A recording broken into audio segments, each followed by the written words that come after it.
Ça commence bien, madame, messieurs. Très heureux de vous recevoir, de vous revoir pour les comptes de Grande Analyse, votre grande tribune, votre émission qui parle la politique, qui parle actualité.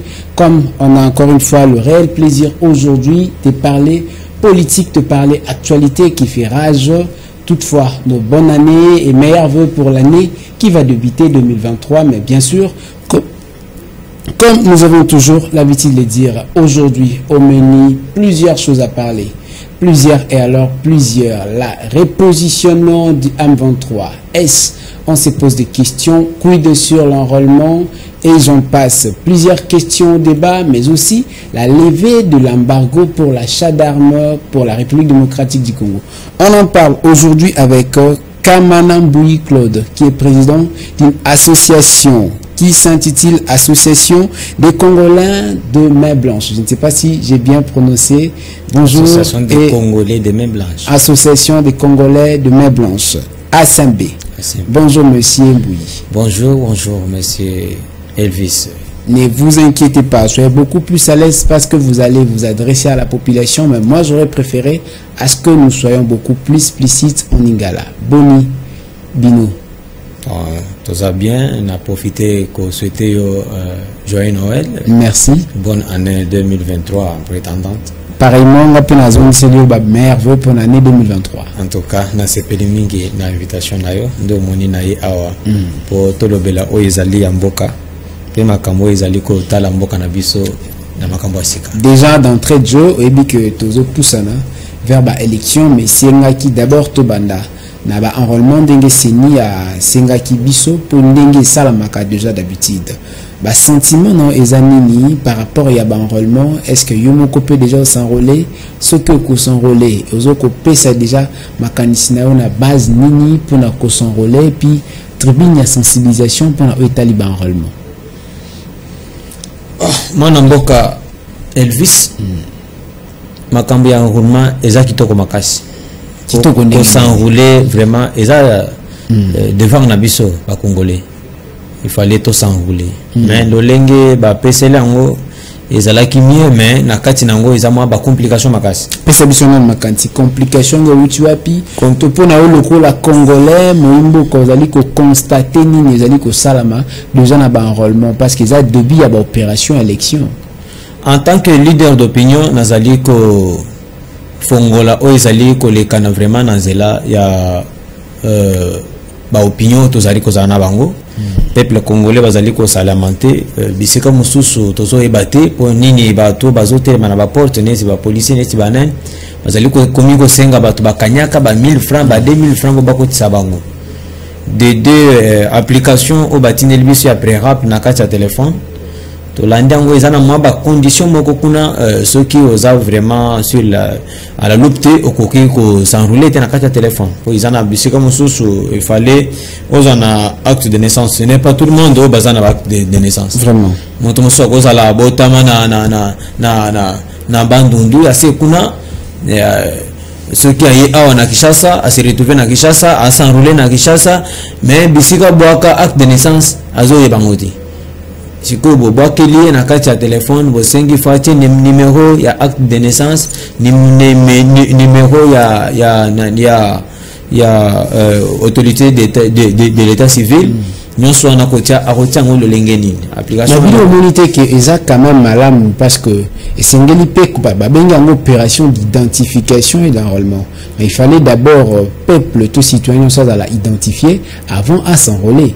Est-ce que le problème est là, puisque qui s'enseigné à Kanisi que c'est d'abord nous taper sa preuve et certitude et nationalité na o yazali. Bon, eza nongo mabete. Eza malamu. Eza malamu. Kokoso la technologie peut-être le non, kokoso eza côté identification te. Identification ko to ba bisa biso tango ke nos carte, il fallait attestation de naissance. Attestation de naissance. Donc c'est aussi une pièce d'identité. Ezali pièce d'identité. Jugement supplétif ezali déjà moi bani moko ba senga ki po ba keneme et lobami vraiment na congolais nyo sauter azana nango. Pour moko zana terrain à Kinshasa. Déjà aux alliés. Oh bazana kati ya Kinshasa. Oh nyonso bazana na mabela Kinshasa ba otem na Kinshasa te. essentiellement mais que mutu so botami na fin fond na zamba bakati mutulu na matiti mais à se retrouver bisika moko ke na botami moyen nazo acte de naissance exacté lelo à se retrouver na Kinshasa moyen abanda akende boye asima boye exacté mais azana droit ya kozwa carte. Mais est-ce que Nambotama n'a pas qui te va délivrer qui est certificat de naissance t'es encore moins une attestation aux autres prouver qu'il y a réellement. Et ça n'a milliers musus na Congo awa oyo ba certificat de naissance on les a dit. C'est que le problème est à côté nini. Et la population toi ba dirigeant parce que na yonanga tobi que singeli réellement tout temps Nambotami peu importe le lieu que soit. Et c'est quand même à la droit il y a pièce d'identité moko parce que à comme c'est à cause de la carte d'électeur t'es maintenant à Botami quand même des Claude Sengeli P à la pièce d'identité aux akobenga attestation de naissance. Ndeko Elvis omoni nazo sepela mingi na vision ya chef de l'État Félix Antoine Tshisekedi Tshilombo pour na développement ya 145 territoires voilà.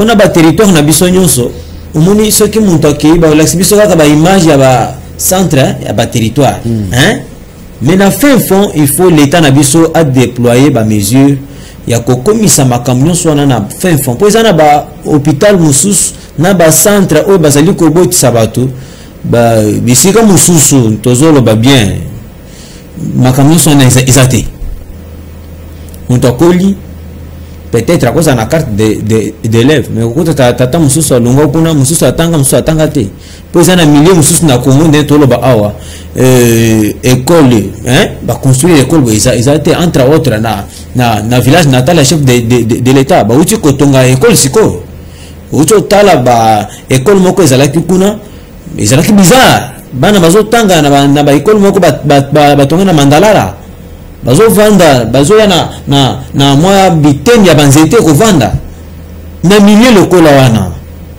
na village natal chef de l'état kuna na Mupompa ce qui ezo sala mabongo bongo na ba milieu ya fin fond koleka obisika wana donc na mitan oyo ngana sepela kibo na ibike tozali ko lutter contre infiltration pour batu nyonso to ba za ba congolais te mais tant on doit se présenter et ça n'a pas question musus n'a pas condition musus où ils allaient vraiment valable entre autres le col au balobi na deux témoins mon tako ya na ba témoin moko étranger mon tako sumba ba témoin libanda ko ya na bango mais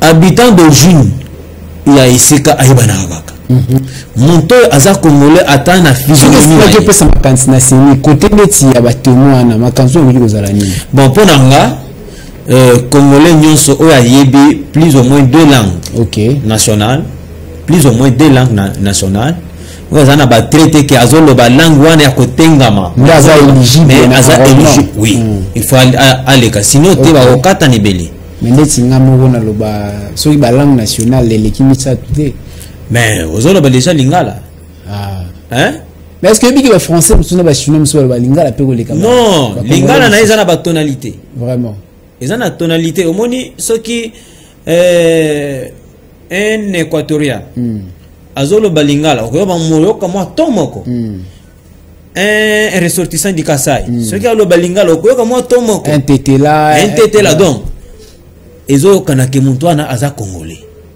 mais ce qui montomoko chinois azolo balingala oyoka na très moko boya ki chinois na kati donc distinction ezali.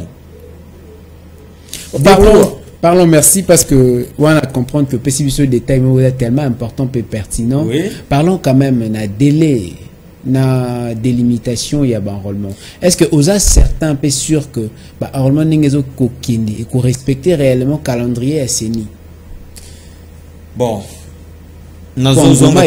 Osenga Monsieur Denis Kadima président SNI ameka ko revoir pour na délai. Délai za mukuse ba congolais toi ibele makasi. Vraiment. Ba congolais toi ibele makasi to esenga vraiment asunga biso po lelo soto gena ba centre alobaki so muntu ayena moi téléphone asi à s'enregistrer ba ozwa capture sali ebimi ba ko enrouler plus de 50 personnes à centre moko ou bien plus de 100 personnes ou 200 personnes par jour mais ça ne suffit pas. Ba to ba ko kinde bomoni 30 personnes 25. Mais attends la statistique, quand on te check l'élection pardon, enrôlement fait le 28 janvier. À l'exemple, à tabaché 50 personnes, surtout délai wana. Et aussi Magaté. Multiplié par le nombre d'habitants, tu vas atteindre 80 millions d'habitants. Tu vas atteindre. Donc c'est pour dire que il faut toquer au moins 2 mois. Au moins 2 mois pour na couper sa Congolais nyonso temps ya kozwa carte. OK. Toquer au moins 2 mois. Mais apparemment, vous avez un message à couper ça à l'endroit il y a population, il y a Kinsenso, plus particulièrement on a habité à quartier to Kinsenso en général. Non.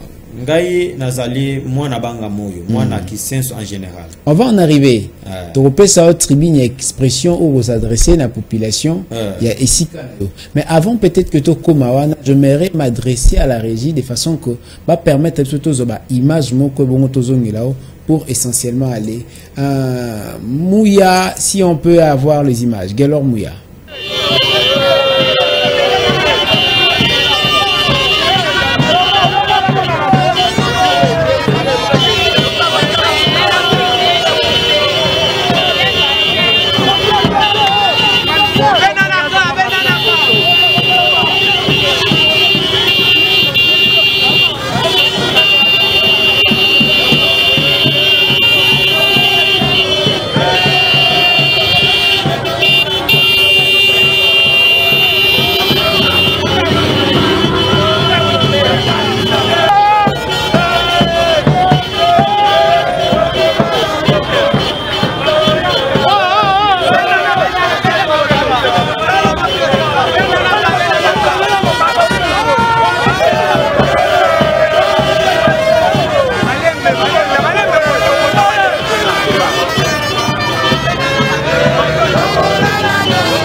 Comme on a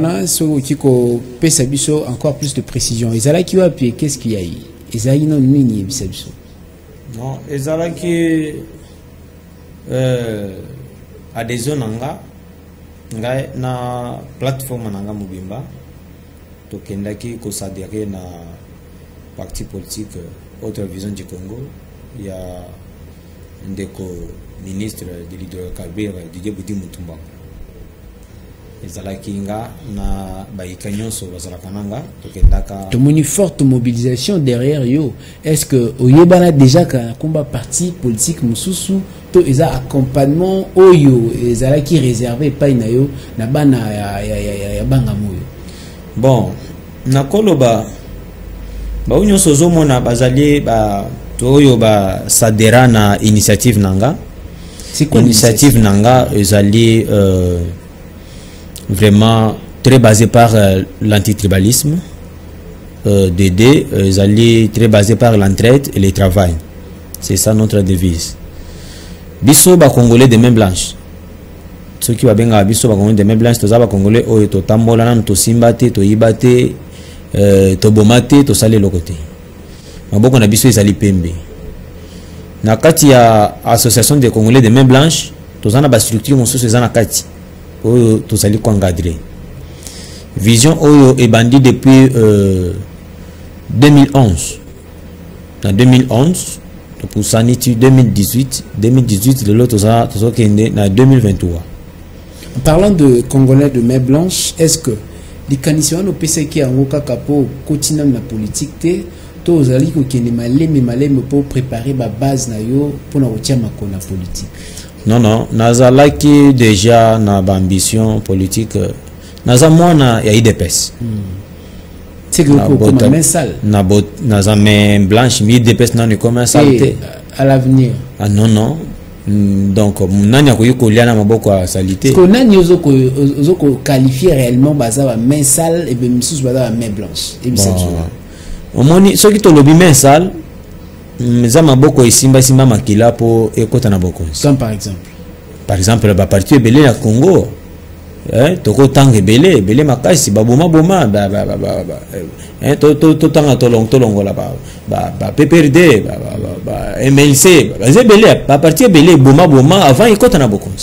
IDPS non et bon même montote simba mundu ki wapi IDPS yebsanga bisika wapi IDPS si ezwa munduki ekota na zamba ebuma ba congolais pour ezwa bokonzi. Le fait Sphinx de limiter Etienne Tshisekedi abandé pe utinda batu na révolte be bomisa pe batu. Non, ayebisaka bato ba sezwa ba mizwa en charge. On en charge. Ba c'est oui, ba revendiquer droit na bango mais ayebisaka muntu te simba muntu ki to bon ba batu ba kei pour na ko se révolter. On dit que libération a mboka sengaka makila. Et pour na ko libérer mboka oyo, il doit pas sacrifier ba oyaye o bazaki ba militant ba na ba militant tebele yo ebiango le lenge wana ezate ko zala pe mensa. Non. Ndeko Elvis. Lelo ngana yo nanga tokobima nanzela. To lobi photo kende ko défendre mboka na biso. Liwa ekomeli ngai. Et lobite ke yo muto kendaki na yo sacrifier ngai po yo obima. Aussi longtemps que ngai moko na ndimi na bango na basi na ndako batindi ba imboka. Tshisekedi abanda kotama na Félix. Azaki mwana été. À cette époque Félix n'était pas en Belgique. Non non.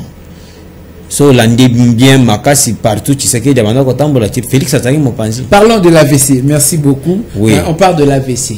Qu'est-ce qui a fait? Comment vous êtes arrivé? Ndengeni bayambakio et lelo relation na yo na partie chère il y a l'idée Bidimbu et Zawapi.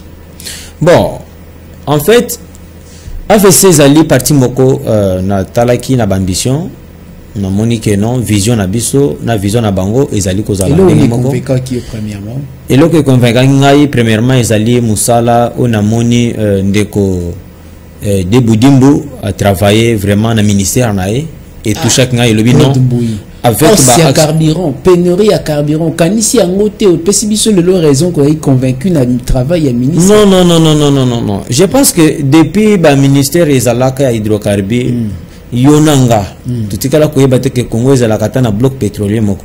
Tutikala pe ko yebate que pétrole ezanga na mboka. Non ezanga kanango.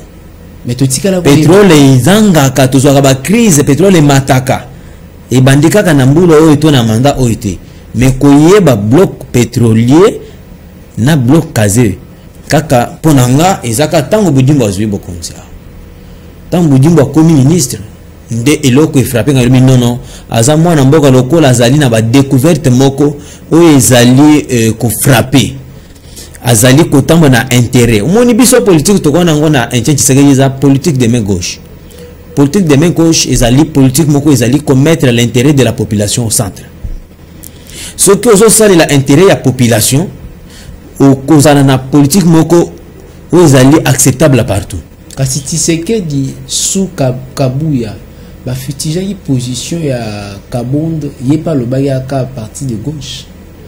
Non, Kabunda, omoni. Non, c'est pas un débat. Oui. Pour enchérir, continuer. Ok. Na ndenge na moni mwana mboka saleli, moni ba ministre bazé belé. Ba ministre bazé belé na gouvernement ensemble Konde. Vraiment. Mais musala oya sali, il faut tout féliciter yango. Nde musala na ye ya tiraki ngai. Est-ce que toko c'est l'exercice moko? Ouais. Soit na Sengio, au Pesanga 3 personnes, 3 warriors. Au Baza vraiment à 90% côté sur le plan travail et action au côté Naniali Bosso. Oh, Bazali côté ou bien Bazali en ligne à succès. Bazali côté, donc c'est-à-dire Bazali mieux côté. Mieux côté. Comme on dit, à 90%, ton 90%, Bazali mieux côté. Tozana. Misatu au Tangilanga Naniali. Nako Tangelo premièrement. Maître Dieu Boudi Mutumbanga ya liboso ya mibale na kotanga F Bazaiba na kotanga ya misato Tony Mwaba. Oh, oui. Mais na moni otie Didier Binu Mutaliboso. Ce qui est sûr et vrai, n'a habité peut-être qu'ils a la mauvaise information. Il paraît que y en a Didier Binu Mutaliboso les sous ensemble étaient. Bon. Ça dépend de moi. Dès na mon ennemi makamozo kendeli. Moni malamu yé aza bien. Mais quelque part on a kati parti nae, ils en a ba croc en jambe. Moni politique ndenge tozo kendana. Non, te afobé tabilo. Faut ça biso la partie yango. Nana za mabe to nini za mabe, c'est ça. Parce que on voit directement la personne de Didier Bidimbu. Oh yozo ko laver et vous allez lokolo habiller Saint-Paul pour déshabiller Saint-Pierre. Moni yangote. Non.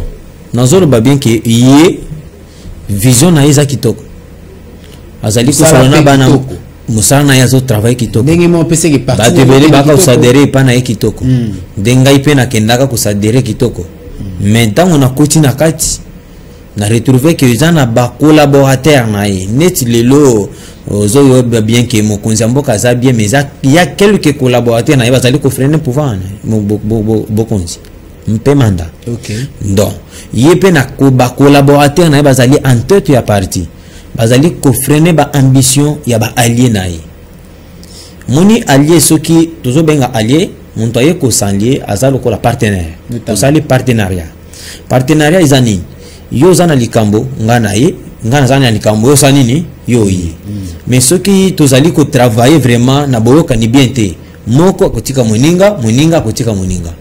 Si vous yo pourquoi pas équiper na structure na yo parce que on doit noter que vous êtes président et ASMB pourquoi pas équiper na bango de façon que vous s'allier kaka na vision et l'idée bidimbo au lieu place yo moko ça la adhésion individuelle na yaki na bango pour na prouver que nazali fort. Un nazali fonctionnaire à l'état. Deux nazali chômeur étudiant nazali kotanga na ULK. OK. Trois batu nyonso oyo ba adera ipana ngai na mbongo te ba adera ipana ngai pona initiative ndenge bazawa na kutu na memaki moke compte tenu ya transport ce qui nazalaki na makoki ya transport je peux même quand même plus de 5000 per personne parce que naza sûr que baza simananga baza plus de 5000 plus de 10000 per personne nazwaki moke oyo na ya kaka na présenter. Non, on voit que vous êtes un poids lourd na katsa Kisenso. Nazali est-ce que vous en avez opposanté na katsa Kisenso? Bon, Kisenso d'après nga na monique nazan opposanté. Ah bon, Néron Bongo, parlons de lui. Néron Bongo bon azali vieux azalaka même pour le moment comme un très grand poids lourd na Kisenso. Azalaka poids lourd mais mikolo bana moko tozakuna to ye akoyokana te. On va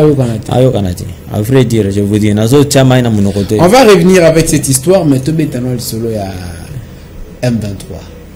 Vous, en tant que leader politique, vous, en tant que leader d'opinion, mais aussi politique, comment voyez-vous situation à M23, Kakabango Moko Balobi, Balongwe, na ba zone au Bazalaki occupé, mais les zone au babande ko occupé balongo pour ba kende sous ko repositionner la zone sous au monité que d'autres pas ça ba manœuvre à mauvais goût tout ça ba stratégie moko pour encore une fois ko reconquérir RDC to malé ba occupé comme à Kinshasa.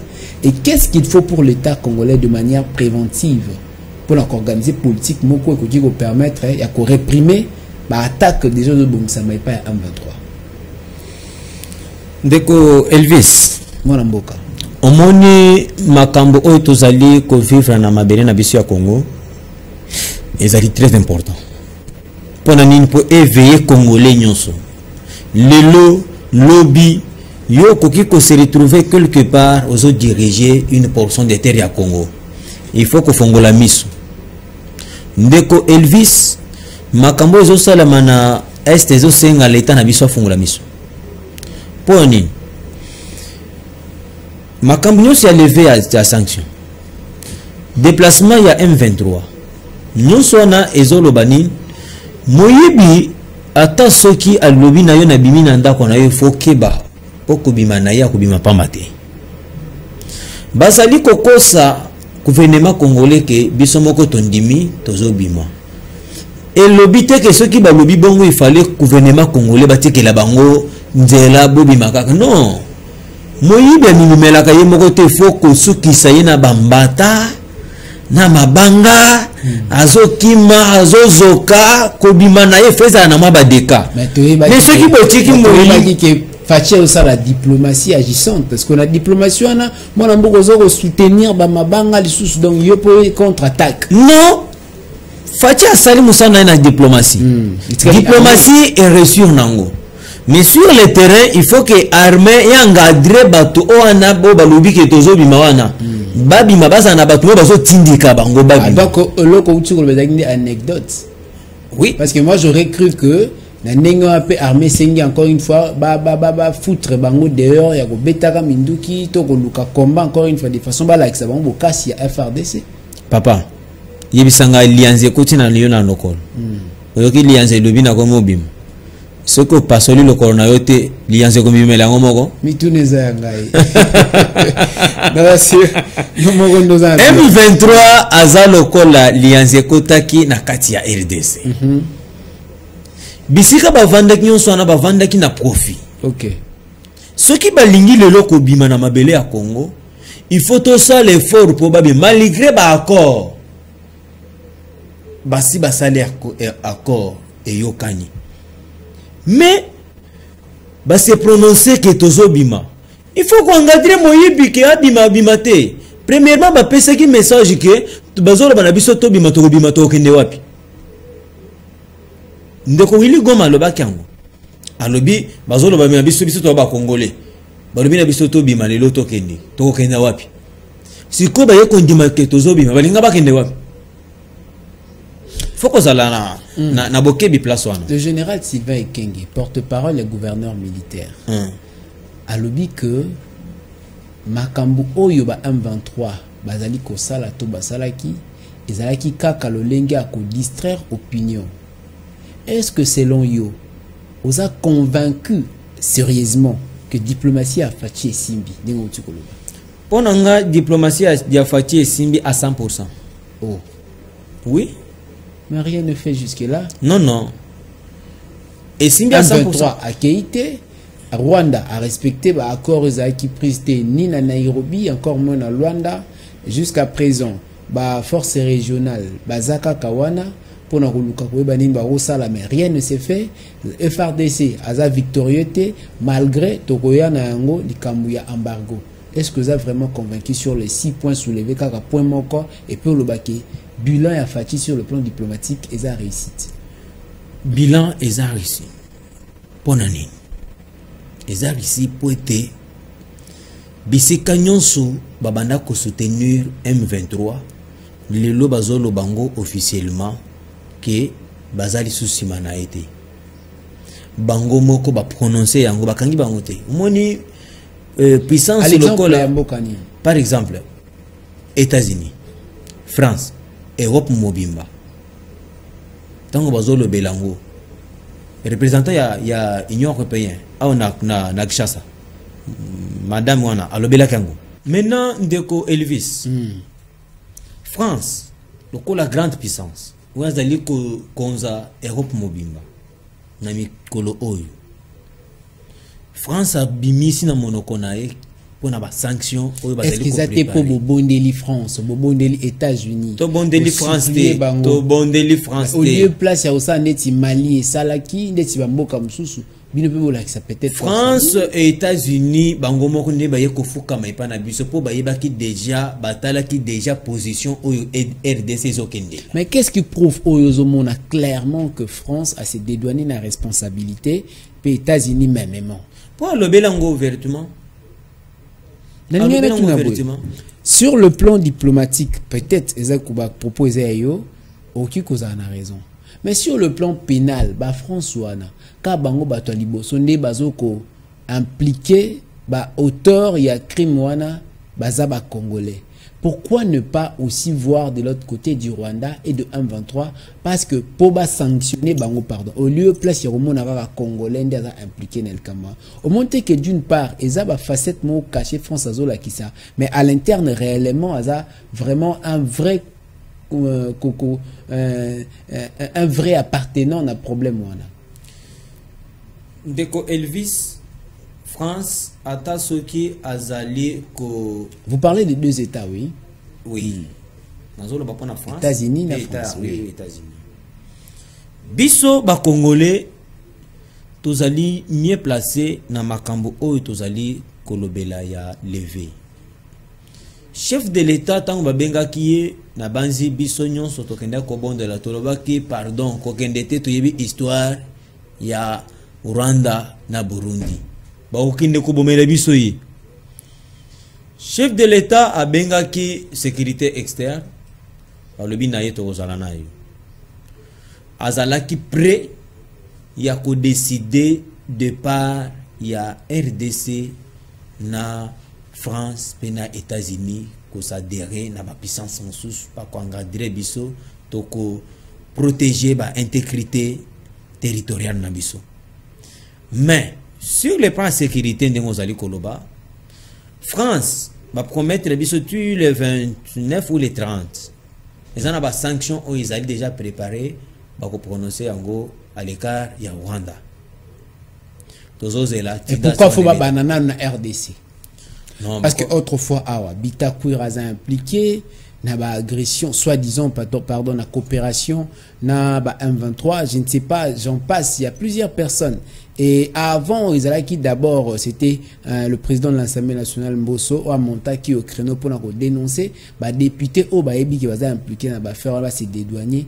Mais toutes ces manœuvres, est-ce que ça a importance actuellement to betel sonango? Soit il faut voir le problème en face et en clair kolobaki Rwanda a impliqué ozo kotinda ba M23 na problème ou to sanctionner Rwanda na ba M23 au baza ba auteur parce qu'il y a les co-auteurs et l'auteur qui est le M23.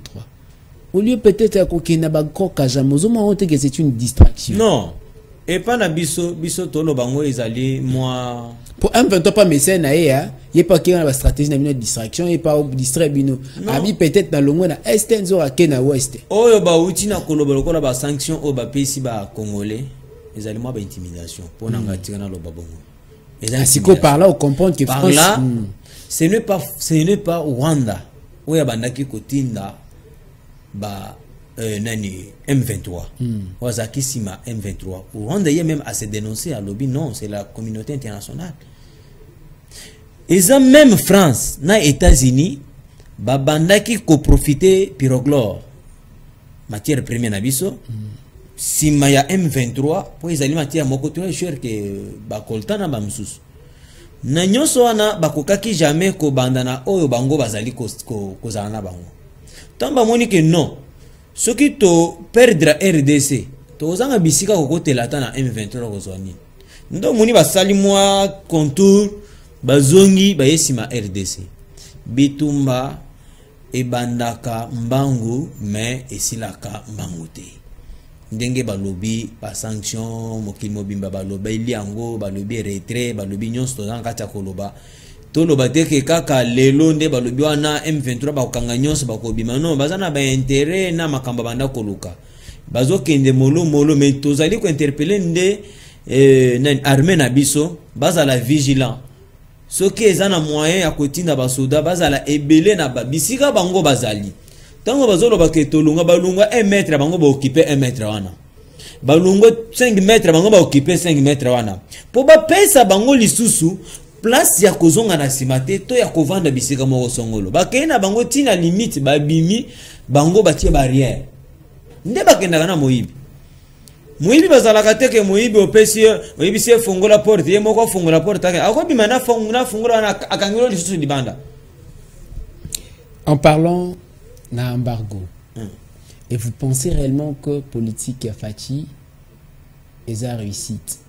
Parce que l'Obama, RDC, enfin, va lever embargo et va empêcher l'achat d'armes. Yo le Bénin. Omoni ko somba ya minduki oyo bazali ko lobela wana.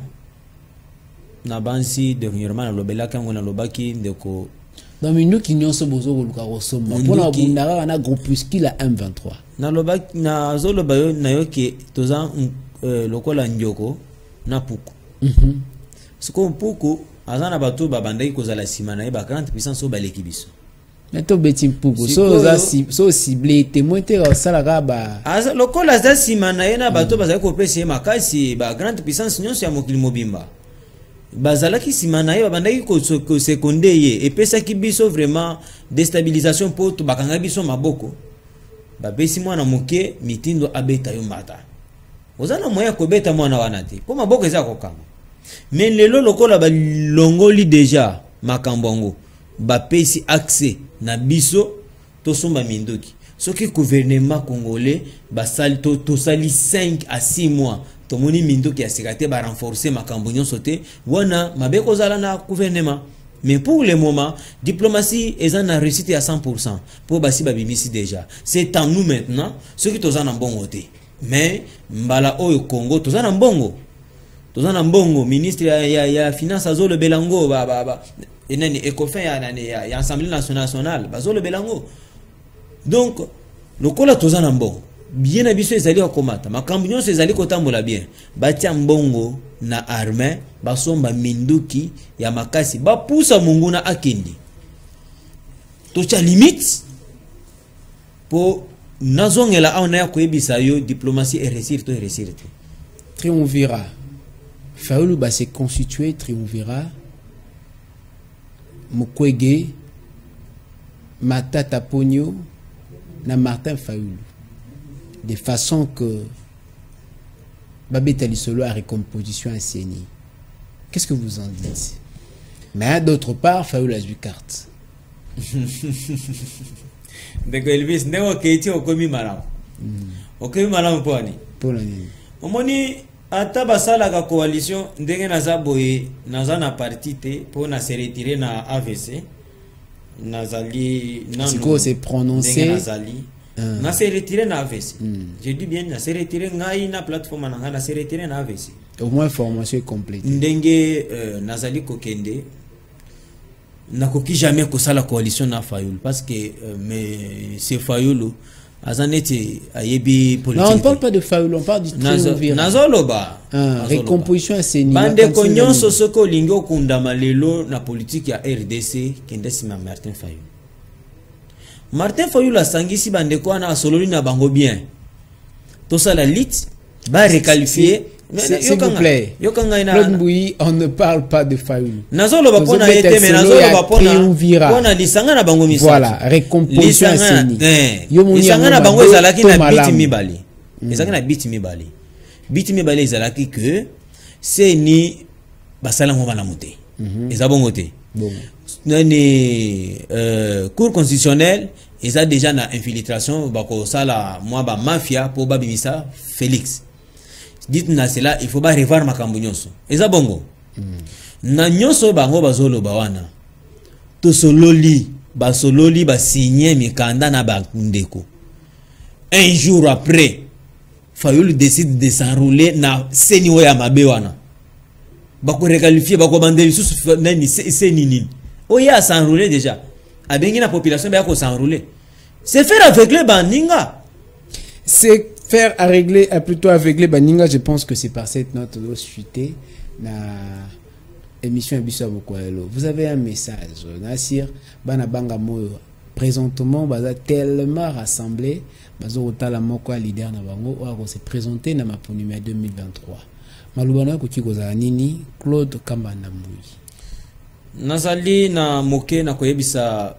Et s'il y a une activité en prélude, hein, aux autres bongisa, profitez mbalamoko betela biso yango comme ça, on va chuter. Nazo benga na bafana nganyonso, o bayebi Claude Mbouyi Wakamana, leader de Bangamoyo, était mokolo. Le leader à Bangamoyo. Tché libaya balambeli. Donc mokolo ya samedi le 31 décembre.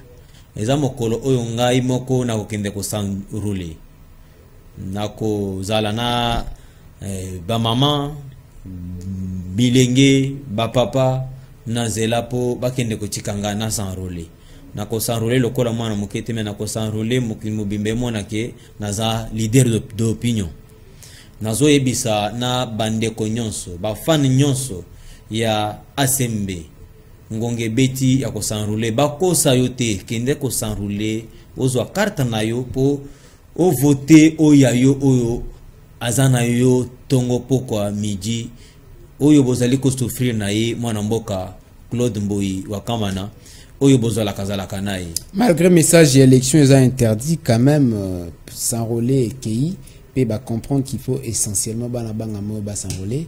En dehors de ça, est-ce que vous avez encore un message à adresser? Oui, nazana message ya koyebisa bana banga moyo nyonso o nazalaki na bango na AVC et le lo ezali presque jour où on a eu parole ya koloba officiellement que na se retirer ngai moko na bango nyonso na kati ya AVC en entendant na kolakisa bango bisika to sala elongo poto kende na maponami.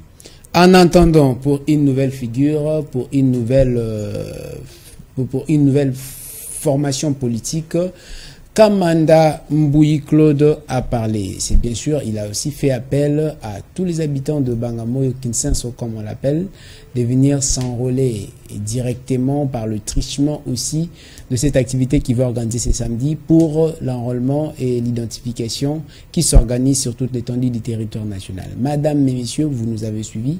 C'est un réel plaisir partagé avec toute la grande équipe de la FM Télévision. Nous vous souhaitons nos vœux le meilleur, mais aussi des bonnes années. Pourquoi pas des santé, des prospérités pour l'année 2023 qui approche à toutes les familles du monde de la terre et surtout les Congolais. Aimons d'abord le Congo, enfin le Congo et ensuite le Congo. Au revoir.